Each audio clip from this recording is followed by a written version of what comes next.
ये कहानी है एक आदमी और उसकी 3 बेटियों की है। उसकी बीवी कुछ साल पहले वफात पा चुकी थी। उसकी तीनों बेटियां बहुत खूबसूरत थीं, मगर सबसे छोटी बेटी अपनी बहनों में सबसे ज्यादा समझदार थी। उसका नाम ज़ैनब था। करमदीन अपनी तीनों बेटियों से बहुत प्यार करता था। उसने कभी अपनी बेटियों को मां की कमी महसूस नहीं होने दी। वह अपनी बेटियों की हर ख्वाहिश पूरी करता था। अब करमदीन की बेटियां बड़ी हो चुकी थीं और अपने पिता के लिए खुद से खाना बनाने लगी थीं। जब करमदीन काम के सिलसिले में बाहर जाता तो उसकी बेटियां उसके लिए खाना तैयार करके साथ दे देती। उसी गांव में एक बेवा औरत भी रहती थी जिसकी एक बेटी थी। उस बेवा की आदत थी कि वह हर घर में कुछ ना कुछ मांगने के लिए चली जाती थी। जब करमदीन की बेटियां अपने पिता के लिए खाना बनाती तो वह औरत अक्सर उसी समय उनके घर आग मांगने के लिए आ जाती। लेकिन करमदीन की सबसे छोटी बेटी ज़ैनब को वह बेवा औरत बिल्कुल भी अच्छी नहीं लगती थी। जब भी वह औरत उनके घर आती, ज़ैनब अपनी बहनों से कहती, यह औरत हमारे घर क्यों आती है? यह औरत बिल्कुल भी अच्छी नहीं है। बड़ी दोनों बहनें ज़ैनब को समझाती, देखो, यह बेवा औरत है और गरीब है। अगर हमारे घर से आग ले जाती है तो इसमें तुम्हारा क्या नुकसान है? ज़ैनब अपनी बहनों की बातें सुनकर चुप हो जाती, लेकिन वह कहती, देख लेना, यह औरत एक ना एक दिन हम सबके लिए मुसीबत खड़ी करेगी। यह सिलसिला यूं ही चलता रहा। वह औरत रोज उनके घर से आग लेने आती और मौका पाकर करमदीन के खाने में राख मिला देती। करमदीन ने जब अपने खाने में खराबी महसूस की तो उसने सोचा कि उसकी छोटी छोटी बेटियां खाना बनाती हैं, इसलिए उनसे कोई गलती हो जाती होगी। वह अपनी बेटियों से बहुत प्यार करता था और यह बात समझ नहीं पा रहा था कि उसकी बेटियां उसका खाना क्यों खराब कर रही हैं। फिर एक दिन करमदीन ने सोचा, आज मैं अपनी बेटियों पर नजर रखूंगा। आखिर मेरी बेटियां अचानक से मेरे खाने में क्या मिलाने लगी हैं? जब करमदीन की बेटियां खाना बनाने लगीं, तो वह छुपकर उन्हें देखने लगा। उसकी बड़ी बेटी साफ पानी से चावल धो रही थी, छोटी बेटी सालन बना रही थी और सबसे छोटी बेटी ज़ैनब बर्तन साफ कर रही थी, जिन बर्तनों में खाना डाला जाना था। कुछ ही देर में खाना पककर तैयार हो गया। खाने में कोई खराबी नहीं थी। करमदीन परेशान था, लेकिन फिर अचानक उसने जो देखा उससे उसके पैरों तले जमीन खिसक गई। उसने देखा कि वही बेवा औरत उनके घर आग लेने आई है और उसकी छोटी बेटी ज़ैनब उससे बहस कर रही है। वहीं उसकी दूसरी बहनें ज़ैनब को समझा रही थीं, कोई बात नहीं ज़ैनब, ये बेवा औरत है, इसे आग लेने दो, बड़ी बहन ने कहा। लेकिन उस बेवा औरत ने आग लेने के बहाने नजरें बचाकर करमदीन के खाने में राख मिला दी और सारा खाना खराब कर दिया। यह देखकर करमदीन को बहुत गुस्सा आया। दूसरे दिन करमदीन ने उस बेवा औरत को अपने घर बुलाया और गुस्से में पूछा, तुम्हारी हिम्मत कैसे हुई मेरा खाना खराब करने की? वह औरत बड़ी नाटकीय अंदाज में करमदीन के पास आई और उसके सीने पर हाथ फेरते हुए कहने लगी, अरे, मैं तो यह देख रही थी कि तुम सच में अपनी बेटियों से प्यार करते हो या नहीं। खाना खराब होने पर तुम उन्हें डांटते हो या नहीं। लेकिन तुम तो बड़े अच्छे इंसान निकले, अपनी बेटियों से बहुत प्यार करने वाले। तुमने तो मेरी चोरी फौरन पकड़ ली। अब मुझे यकीन हो गया है कि तुम अपनी बेटियों से बहुत प्यार करते हो। आइंदा ऐसा कुछ नहीं होगा। करमदीन उसकी बातों और उसके नाटक पर यकीन करने लगा, क्योंकि वह बेवा औरत खूबसूरत थी। करमदीन उसके व्यवहार से प्रभावित होकर कुछ भी कहने की बजाय उसे अपनी पत्नी बनाने का फैसला कर बैठा। कुछ ही दिनों में उसने अपनी बेटियों की इजाजत के बिना उस बेवा औरत से शादी कर ली और उसे अपने घर ले आया। शादी के कुछ ही दिनों बाद वह बेवा औरत करमदीन की तीनों बेटियों से सख्त नफरत करने लगी। वह चाहती थी कि किसी भी तरह करमदीन की बेटियां इस घर से निकल जाएं। उसने उन्हें घर से निकालने के लिए तरह तरह के मंसूबे बनाने शुरू कर दिए। वह सोचती थी कि अगर बेटियां घर से चली जाएंगी तो वह और उसकी अपनी बेटी आराम से ऐश की जिंदगी जी सकेंगी। साथ ही करमदीन का पूरा ध्यान सिर्फ उसी और उसकी बेटी पर रहेगा। वह जानती थी कि करमदीन अपनी बेटियों से बहुत मोहब्बत करता है और उन्हें जरा भी दुखी नहीं देख सकता। उसकी अपनी बेटी हमेशा कीमती कपड़े पहनकर घूमती रहती थी, जिससे वह मॉडर्न लगती थी। लेकिन सौतेली मां ने करमदीन की तीनों बेटियों को घर का सारा काम करने पर मजबूर कर दिया। वह उन्हें ठीक से पेट भर खाना भी नहीं देती थी और धीरे धीरे उनकी दूसरी जरूरतें भी कम कर दी। तीनों बहनें हर समय दुखी रहने लगी। एक दिन 2 बड़ी बहनें रो रही थीं, तो ज़ैनब अपनी बड़ी बहनों के पास आई और कहने लगी, प्यारी बहनों, आओ हम तीनों कहीं बाहर चलें ताकि हमारा दिमाग फ्रेश हो जाए। फिर वह तीनों बहनें घर से निकल गईं और चलते चलते एक जंगल में जा पहुंची। वहां एक घने दरख्त के नीचे बैठकर वे रो रो कर अपनी मां को याद करने लगीं। इतने में उनके पास से एक अल्लाह वाले बुजुर्ग का गुजर हुआ। जैनब जमीन पर बैठी रो रही थी और कह रही थी, ऐ मेरे अल्लाह, हम मजलूम लड़कियां हैं और बहुत दुखी हैं। आप देख रहे हैं ना कि हमारी सौतेली माँ हम पर कितना जुल्म करती है। हम कितने दिनों से भूखे हैं। अल्लाह वाले बुजुर्ग पास ही खड़े होकर उनकी बातें सुन रहे थे। फिर वे जैनब से मुखातिब होकर बोले, बेटियों, तुम तीनों यहां इस दरख्त के नीचे रोज आती हो, तुम्हें क्या दुख है? तुम मुझे बता सकती हो?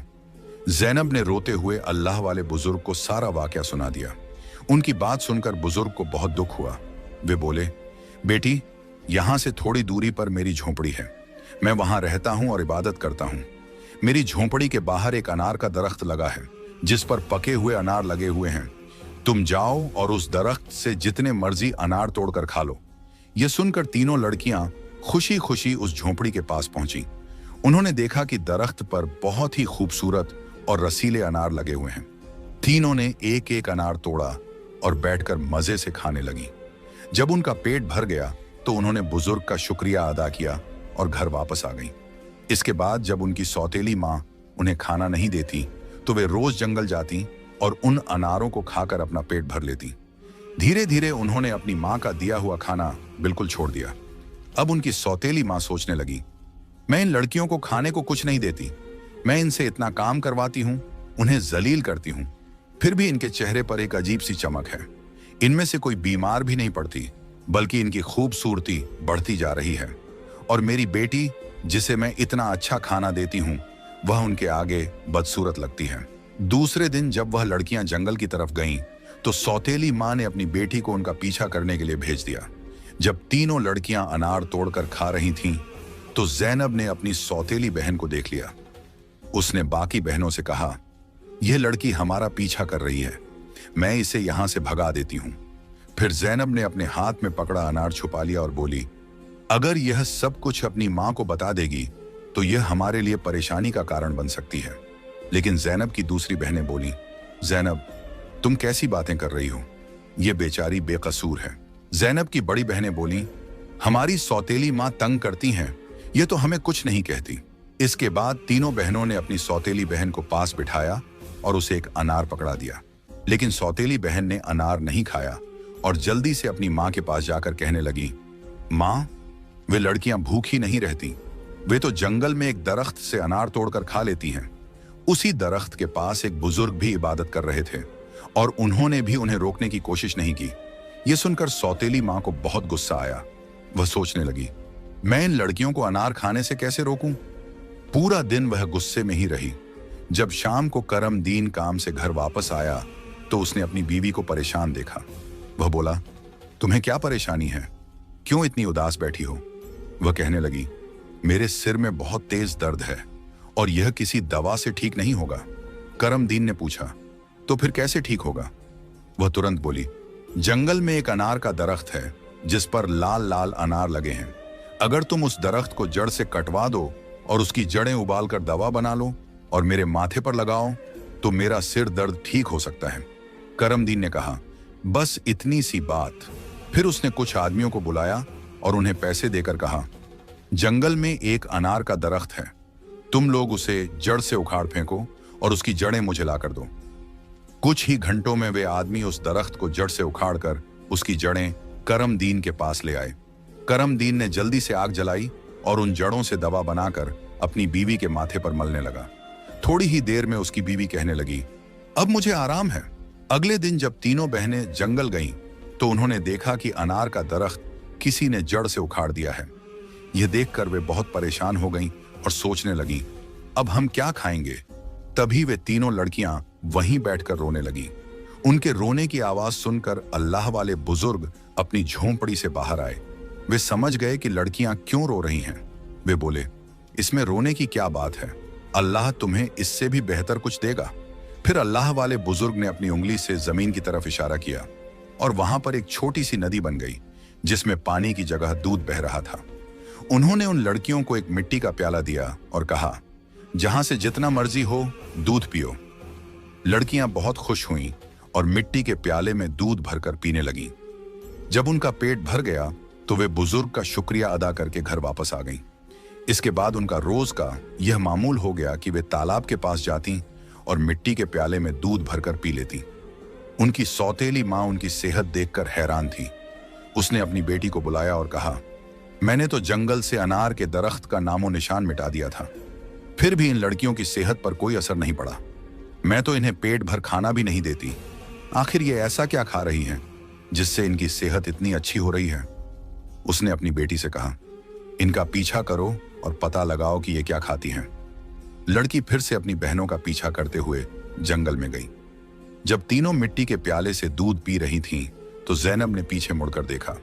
उसने अपनी सौतेली बहन को चुपचाप खड़ा देखकर बाकी बहनों से कहा, देखो ये लड़की फिर हमारा पीछा कर रही है।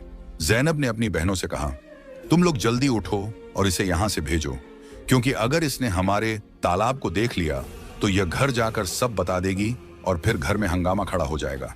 लेकिन जैनब की बड़ी बहनों ने उसे डांटते हुए कहा, तुम्हारा आखिर मसला क्या है? माना कि हमारी सौतेली माँ हम पर जुल्म करती है, लेकिन इसमें इस बेचारी का क्या कसूर? जैनब यह सुनकर चुप हो गई।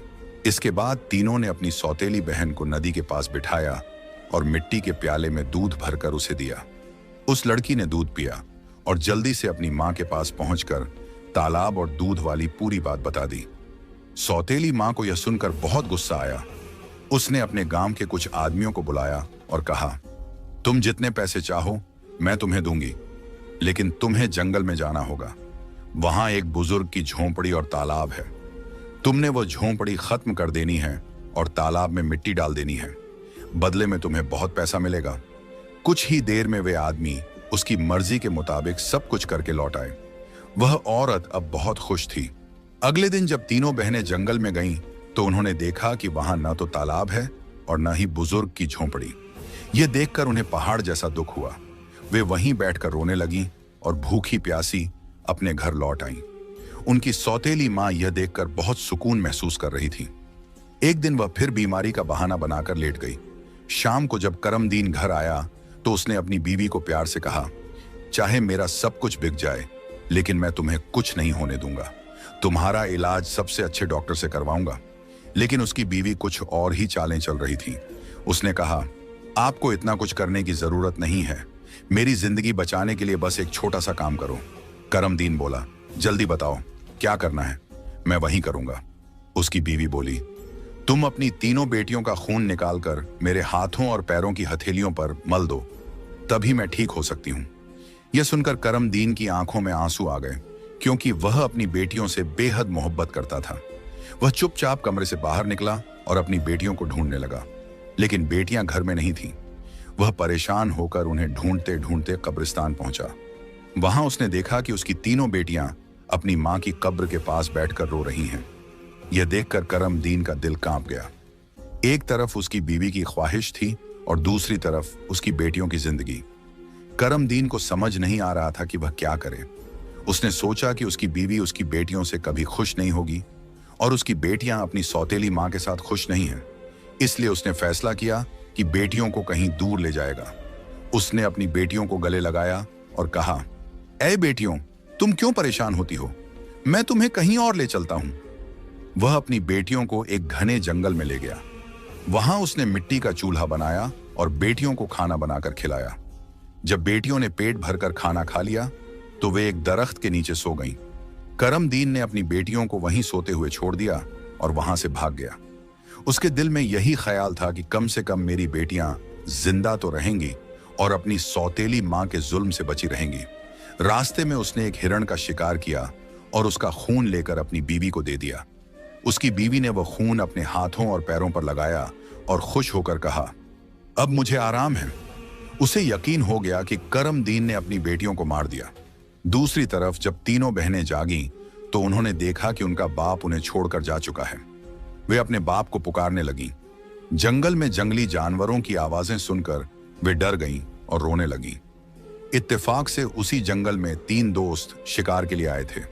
जब वे शिकार करके लौटने लगे तो उनमें से एक दोस्त, जिसका नाम नासिर था, कहने लगा, मुझे लगता है, नासिर ने कहा, यहां कोई मुसीबत में है।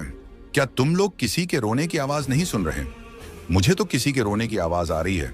चलो जल्दी से देखते हैं, शायद किसी को हमारी मदद की जरूरत हो।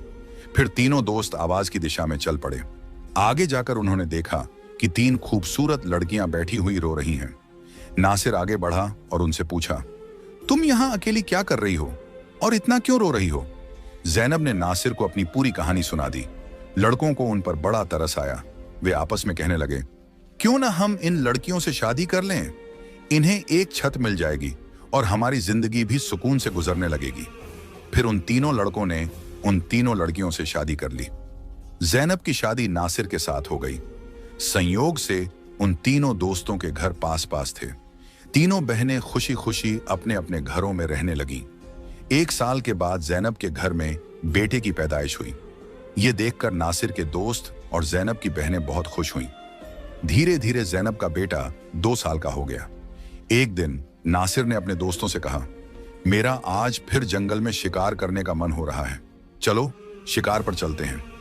लेकिन उसके दोस्तों ने मना कर दिया और कहा, हमें तो किसी जरूरी काम से जाना है, हम तुम्हारे साथ जंगल नहीं जा सकते। नासिर ने जैनब से इजाजत ली और अकेला ही जंगल में शिकार के लिए चला गया। लेकिन इसके बाद कई दिन गुजर गए और नासिर घर वापस नहीं आया। जैनब बहुत परेशान हो गई। उसकी बहनें भी उसकी चिंता देखकर चिंतित हो गईं।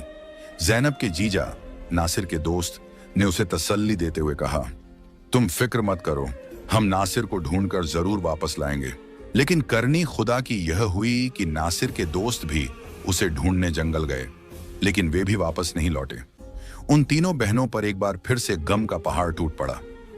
एक दिन जैनब अपने बेटे को सुला रही थी कि दरवाजे पर दस्तक हुई। उसने जल्दी से जाकर दरवाजा खोला तो क्या देखती है कि एक बुजुर्ग फकीर जिसने हरे रंग के कपड़े पहने हुए थे दरवाजे पर खड़ा है। जैनब उसे देखकर बोली, बाबा, मेरा शौहर घर पर नहीं है, मैं आपको घर में आने की इजाजत नहीं दे सकती। जब मेरा शौहर आएगा तब आप आ जाना। उस पर फकीर बोला, बेटी, मुझे बहुत भूख लगी है, किसी भूखे को खाना खिलाने में क्या हर्ज है। जैनब ने मजबूरी में उस फकीर को घर में बुला लिया और उसके लिए खाना बनाने लगी। लेकिन वह जादूगर फकीर बुरी नजरों से जैनब को देखता रहा। फिर वह जादूगर उठकर जैनब के करीब आया और बोला, सुनो लड़की, तुम मुझे बहुत अच्छी लगती हो, अपने बेटे को छोड़ दो और मुझसे शादी कर लो। जैनब डर के मारे कांपने लगी और बोली, बाबा, आप कैसी बातें कर रहे हैं? मैं शादीशुदा हूं और एक बच्चे की मां हूं। आपकी हिम्मत कैसे हुई ऐसा कहने की? यह सुनकर जादूगर फकीर को गुस्सा आ गया। उसने अपने जादू से जैनब को कुतिया बना दिया और उसके गले में रस्सी डालकर खींचते हुए ले जाने लगा। इधर जैनब का बेटा जोर जोर से रो रहा था। जैनब की बहनों ने जब उसके बेटे के रोने की आवाज सुनी तो वे भागती हुई उसके घर आईं। उन्होंने जल्दी से जैनब के बेटे को गले लगाया और अपनी बहन को घर में ढूंढने लगी। लेकिन उन्हें जैनब कहीं नजर नहीं आई। उनकी सौतेली मां के बाद अब जैनब भी गायब हो चुकी थी। वक्त इसी तरह गुजरता रहा। अब जैनब को गुम हुए भी 14 साल का लंबा वक्त गुजर चुका था। इस दौरान जैनब का बेटा जवान हो चुका था। उसे उसकी दोनों खालाओं ने मिलकर पाला था। एक दिन जैनब की खालाओं ने उसे उसकी मां के बारे में सारी सच्चाई बताई। यह सुनकर वह बहुत परेशान हो गया और बोला, खाला, आज मैं अपने माँ बाप को जरूर ढूंढने जाऊंगा। उसकी खालाओं ने उसे समझाते हुए कहा, बेटा, जो होना था वह हो चुका, जिन्हें जाना था वे चले गए। अब हम तुम्हें नहीं खोना चाहती। हमारे शौहर भी जंगल गए थे और वे भी कभी वापस नहीं आए। अगर तुम भी चले गए तो हम किसके सहारे जीएंगी? लेकिन लड़के ने कहा, खाला, आप फिक्र मत कीजिए, मैं अपने बाप और बाकी सबको ढूंढकर वापस जरूर लाऊंगा। फिर वह लड़का जंगल की तरफ निकल पड़ा। कई दिनों तक जंगल में इधर उधर भटकता रहा, लेकिन उसे कुछ समझ नहीं आया कि वह अपने माँ बाप को कहाँ ढूंढे। इसी तरह तलाश करते करते वह एक ऐसे इलाके में पहुंचा जो पूरी तरह पत्थरों का इलाका था।